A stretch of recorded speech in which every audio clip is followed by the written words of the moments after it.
Hello there guys, welcome back to Younes Talks Football, welcome back to a brand new video. I hope all of you are doing well today. This is your roundup of the only game on today's first match day of the 2022 FIFA World Cup, which is Qatar versus Ecuador.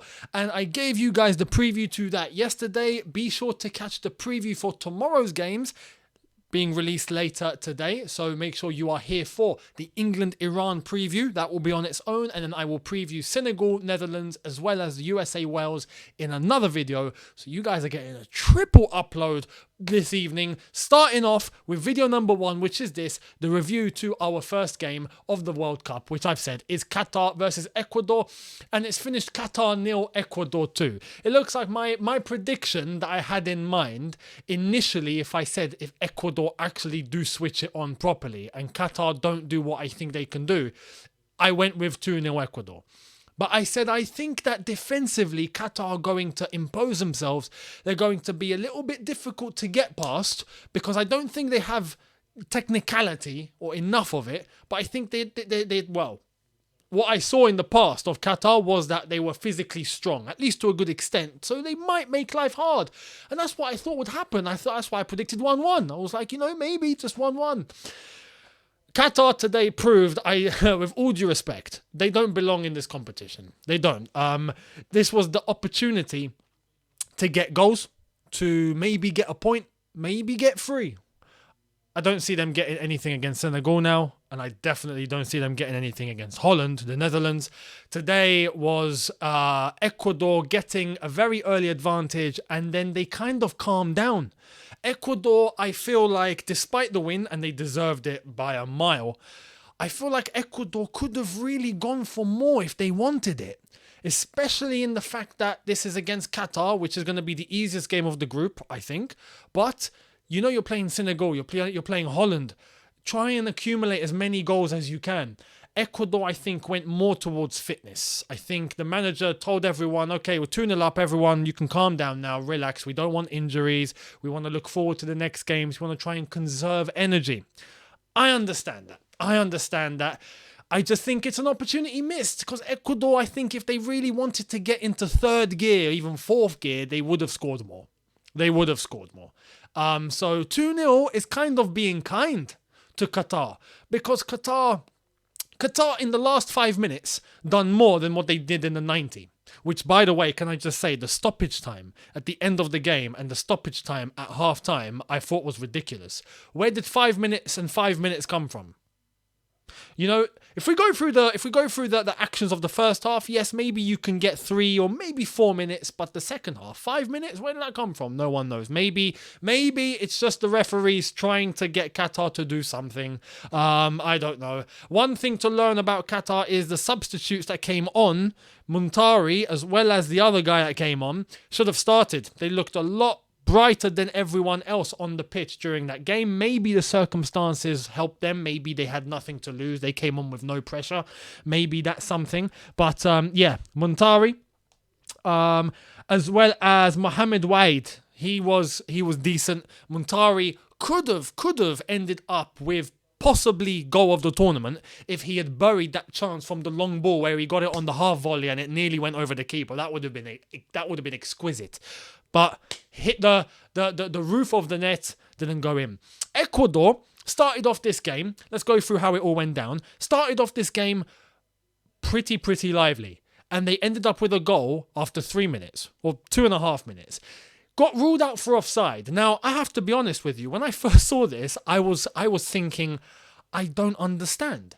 How in the blue hell was that offside? It went to VAR, offside. And I'm thinking, they showed the replay once. Where's the offside? There is no offside. But because I know many people are looking at that going, how is there an offside? There's no offside. They're convinced. I thought I was convinced until when I saw it from a different angle. And I could see exactly where the offside was being allocated to.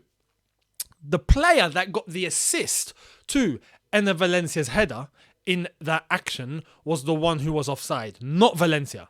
So that we have to clarify that. The goalkeeper had moved forward. Therefore, the defender became the last man.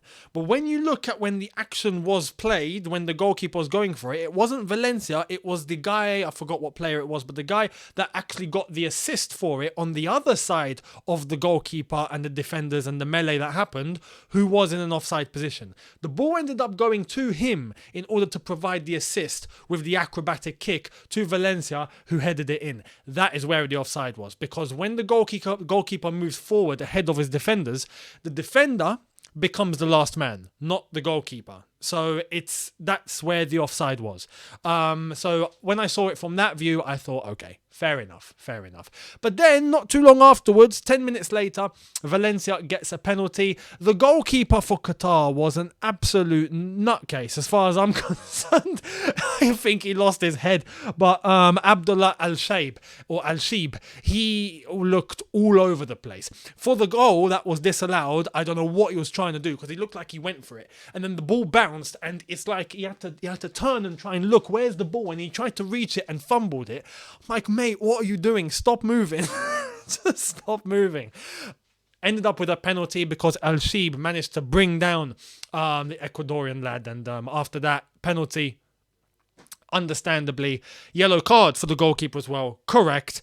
And Valencia slots it in to make it 1-0. And then later on, we get another goal from Valencia, and that was completely deserved as well. Ecuador going 2-0 up. Nice move. Great header, can I say. Fantastic ball in. But the header, the connection that he got on it was exquisite. Turned his head, perfectly timed, bottom corner. No one's catching that. The best of the best goalkeepers would have probably not got that. Beautiful header. 2-0. At that point, I honestly thought, as I've said, there was a chance for Ecuador to really go for it. Go and get a third and a fourth and a fifth if you have to. Because Qatar, I have to say, they're the hosts, right? So they have to play here. I don't mean this disrespectfully, but as I've already said at the beginning of this video, the standard just isn't there. It's not there. I don't know if they were too nervous, or I don't know.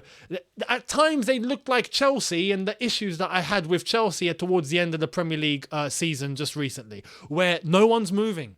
You know, you look at Ecuador and some of the combinations that they had, and players are moving for each other, getting into spaces. Especially that first half, and after going 2-0 down, even Qatar were just so static. No one's moving. There's no real forward action. It's a very, very erratic way of playing football. Boot the ball up the pitch, kick it out for a throw. Players here, shoot it at him, don't pass it. Like, the whole thing was just chaotic from Qatar. Except for the last 5 minutes. The last 5 minutes, you started to see good long balls. You started to see some good pattern of play. But I get that because maybe at that point they gave up. There was no sense of, we've got anything to lose now. The pressure's gone. We've lost 2-0. Let's just play how we normally play. And maybe that showed Qatar's true colours. But it's too little too late. So I don't know. But here's the thing. With Qatar, if they're not going to get even a shot on target at home against Ecuador, I don't see how they do anything against Senegal. I definitely don't see how they do anything against Holland.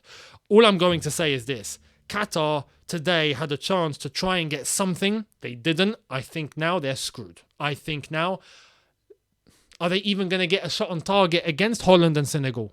Are they going to get a goal? I doubt it. I don't think we're going to see Qatar even score. So I expect Qatar now to finish bottom. Ecuador, we will see. As I've already said, they have more in the tank. Although I don't know if they chose to not show it. And in the second half today, they began to take the game a little bit too easy because they could. And fair enough. If they're trying to conserve energy, then fair enough. It's going to be a battle, I think, between them and Senegal for that second spot in the group. Senegal, we will see tomorrow against Holland. Holland as well. We'll get to see what they're going to be about. That's going to be a game. Because whoever gets the advantage there is in a very good position to win the group. So tomorrow's game is going to be key. I'll be making sure I preview that later today again. So make sure you tune in later. As I've said, I will be putting the England-Iran preview out next. And then after that, I will be putting out the Senegal-Holland as well as the USA-Wales preview after that in another video for you guys later tonight. But today's finished. Qatar 0, Ecuador 2. The hosts very, very underwhelming. Not much to show. not at the level, if we're being completely honest. And if they're going to be playing like this for the foreseeable future, I don't expect Qatar to qualify for another World Cup very soon at all. With all due respect to them. They showed little glimpses here and there, little individuality, but overall, nothing to really show for it. Ecuador played with ease, very, very comfortable. At times, it started to play like it was a training session. Casado, very, very good display. Valencia, very, very good finishes. Has already put himself in a good contention for the Golden Boot. If he were to accumulate more goals in the group stage, maybe he's in for a shout of getting the Golden Boot. He's already got 2. It's a great start for anyone. And overall, very, very good. Mendes in midfield, Plata in midfield. The front three of Estrada, Valencia and Ibarra were very, very effective, especially from the flanks to try and get the ball into Valencia, both in terms of the width and centrally. The defence, not really much to do. Overall, they had a fair, easy day at the office, and so did the goalkeeper. As I've said, Qatar did not have a shot on target. So it's hard to look at Ecuador and really look at them from this game and go, this is what they're about. That it's not. They either have more in the tank or this is it. And if this is it, then I don't think they're going through to the next round. If they have more in the locker, then I think then we're going to see a good battle between them, Senegal and Holland, to see which 2 teams are going to get through to the last stage. But Qatar, I don't think are going anywhere. There we are. Let me know your thoughts down below. Much appreciated on today's happenings. And yeah, make sure you catch the preview for England-Iran later this evening, as well as the other preview for the next 2 games of tomorrow. And I will see all of you then, as well as tomorrow, where I give you a roundup of the entire day as it happens, and also England versus Iran. My match review will be out after the game tomorrow. So I'll see all of you later on. Thank you for watching. Hit the subscribe button if you are new. Hit the notification bell to be notified once I've uploaded. Smash like button if you've enjoyed this, and I'll see you later. Have a good one, people. In a bit. Take care and peace.